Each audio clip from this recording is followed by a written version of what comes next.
नमस्कार दोस्तों, क्या आपने कभी सोचा है कि एक गाना सिर्फ सुरों से नहीं, बल्कि दोस्ती और मस्ती से भी बनता है।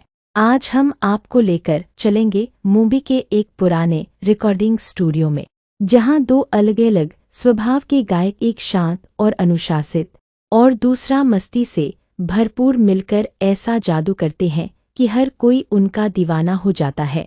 यह कहानी है हंसी, दोस्ती और संगीत के उस खूबसूरत संगम की, जो आपके दिल को छू जाएगी।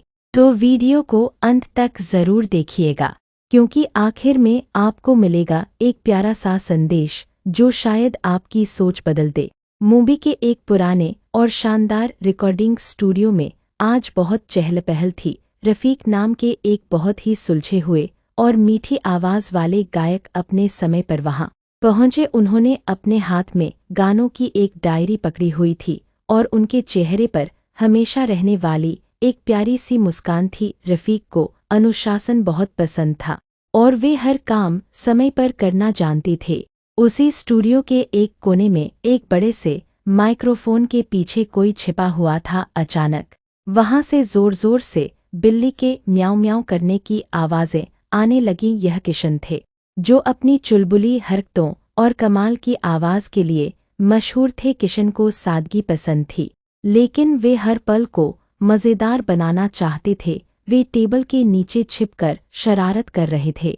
रफ़ीक ने जैसे ही मेज़ के पास जाकर पर्दा हटाया, किशन झट से बाहर निकल आए। किशन ने जानबूझकर दो अलग-अलग रंगों के जूते पहने हुए थे, एक लाल और एक नीला।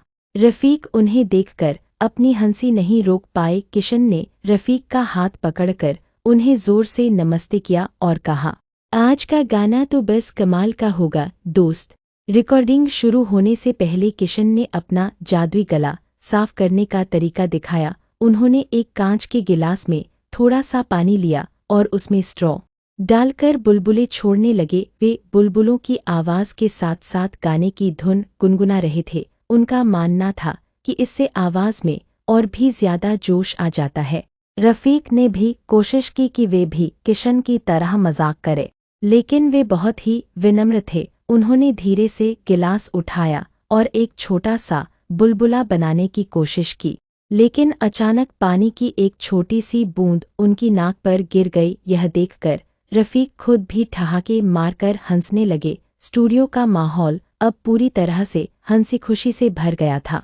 अब रिकॉर्डिंग का समय आ गया था। दोनों गायक माइक्रोफोन के सामने खड़े हो गए। गाना एक बहुत ही तेज धुन वाला और मस्ती भरा था। किशन ने अचानक गाने के बीच में अपनी जगह पर ही एक अजीब सा डांस स्टेप करना शुरू कर दिया। वे अपनी गर्दन को एक चिड़िया की तरह हिला रहे थे ताकि रफ़ीक को हंसा सके। रफ़ीक अपनी हंसी रोकने की पूरी कोशिश कर रहे थे ताकि गाना खराब न हो जाए, लेकिन किशन कहाँ रुकने वाले थे। उन्होंने अपने कुर्ते की जेब से एक पुराना और टेढ़ा मेढ़ा चश्मा निकाला और उसे पहनकर बहुत ही गंभीर चेहरा बना लिया। किशन का यह नया रूप देखकर रिकॉर्डिंग रूम के बाहर बैठे लोग भी अपनी हंसी नहीं रोक पा रहे थे। रफ़ीक को समझ आ गया था कि किशन का साथ देने में ही असली मज़ा है। उन्होंने अपना संकोच छोड़ दिया और किशन की लय में लय मिलाने लगे। रफ़ीक ने रिकॉर्डिंग के बीच में ही किशन के कंधे पर हाथ रखा और वे दोनों झूमते हुए गाने लगे। स्टूडियो में मौजूद हर कोई उनकी इस जुगलबंदी का दीवाना हो गया था। रिकॉर्डिंग खत्म होने के बाद संगीत निर्देशक पंचम कमरे के अंदर आए। उन्होंने देखा कि किशन ने अभी भी वह टेढ़ा चश्मा पहना हुआ था और वे रफ़ीक को एक छोटा सा खिलौना दिखा रहे थे। पंचम ने दोनों की तारीफ करते हुए कहा, आज आप दोनों ने न सिर्फ एक गाना रिकॉर्ड किया है, बल्कि खुशियों का एक गुलदस्ता तैयार किया है। दिन के अंत में रफ़ीक और किशन स्टूडियो से बाहर निकले। वे दोनों एक दूसरे की गायकी और व्यक्तित्व के बहुत प्रशंसक बन गए थे। किशन ने रफ़ीक को अपनी मस्ती दी थी और रफ़ीक ने किशन को अपना ठहराव। वे जानते थे कि उनकी यह दोस्ती उनके गानों की तरह ही सदाबहार रहेगी। तो दोस्तों, कैसी लगी आपको यह मज़ेदार और दिल को छू लेने वाली कहानी? रफ़ीक और किशन की इस जुगलबंदी ने हमें यह सिखाया कि ज़िंदगी में अगर मस्ती और सच्ची दोस्ती हो तो हर काम आसान और खूबसूरत बन जाता है।